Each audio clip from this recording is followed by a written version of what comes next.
আলাইকুম। মোহাম্মদপুর নবীনগর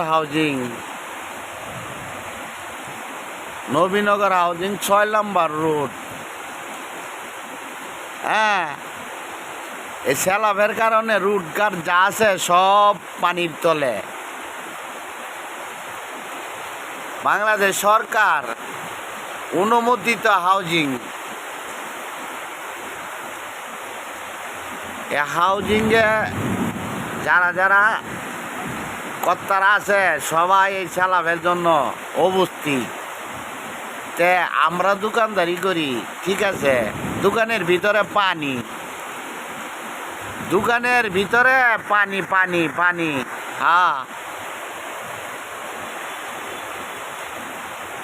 আর কিছুদিন পরে কুশা লইয়া মনে হয় যে ডেঙ্গি লইয়া যারা রুটে চলাচল করতে হইব। বাড়ি ঘরে তো পানি। এই দেখেন পানির অবস্থা, এই দেখেন রাস্তাঘাটে কি পানি, এই দেখেন পানি। হ্যাঁ, দোকানপাট সব পানির তলে।